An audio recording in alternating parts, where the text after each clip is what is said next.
Hi, this is me, Zafar, and this is Koi, and we are not in Kirstenbosch Gardens. Sort of. We are going to be talking about Kirstenbosch, from humble beginnings to the monolith we know it to be today. How did it get there, and who are the people we have to thank for the most beautiful garden in Africa? Kirstenbosch is one of 10 national botanical gardens in South Africa. It is well renowned for its collections and cultivations of indigenous plants. The garden is favored for its recreational uses, but it also serves a purpose in scientific research. It hosts the Compton Herbarium, which has over 750,000 specimens of plants, mostly those indigenous to the winter rainfall areas of South Africa. Kirstenbosch has a convoluted history, and it's worth mentioning that people have been here for millennia.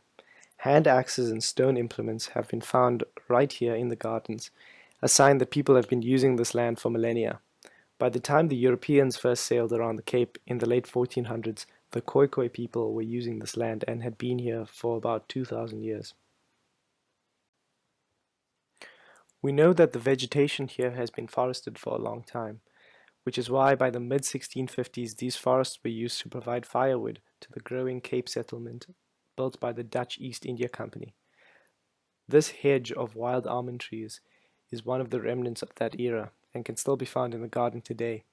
It was planted by Jan van Riebeck in an attempt to prevent indigenous Khoi people from passing through the settlements with their cattle. Cecil Rhodes is a well-hated man. From thinking it was a good idea to build a university on top of a mountain, to being intensely racist. Before he acquired the Kirstenbosch land, it was owned by multiple families, who took care of it. They grew vineyards, oaks, and fruit trees.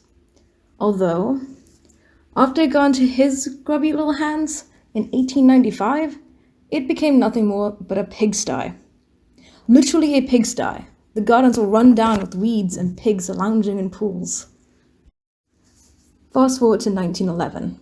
Henry Harold Welch Pearson, the new chair of botany at UCT, the then South African College, is surveying land for the creation of botanical gardens. He takes a cart here, surveys the landscape, and decides this is perfect. Seeing the potential amongst the pigs and weeds. It was only in 1913 that the land was set aside by the government for a botanical garden.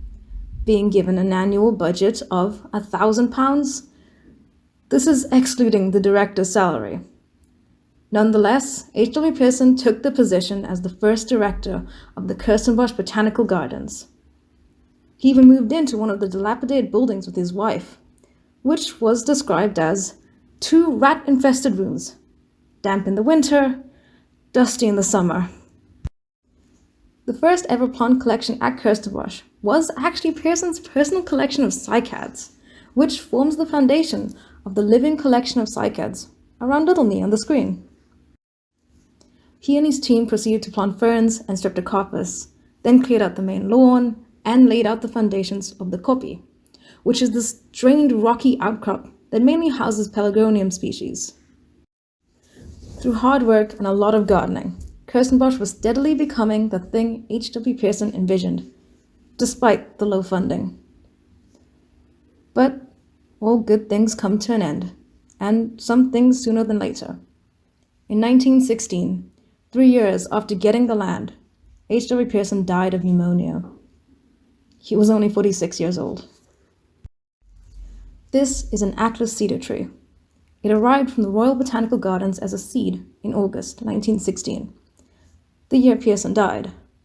It was raised to a sapling and planted here alongside his grave in 1919, where it stands tall today, a reminder of H.W. Pearson's love of botany and the natural world. This is further emphasized by his epitaph: "If ye seek his monument, look around you."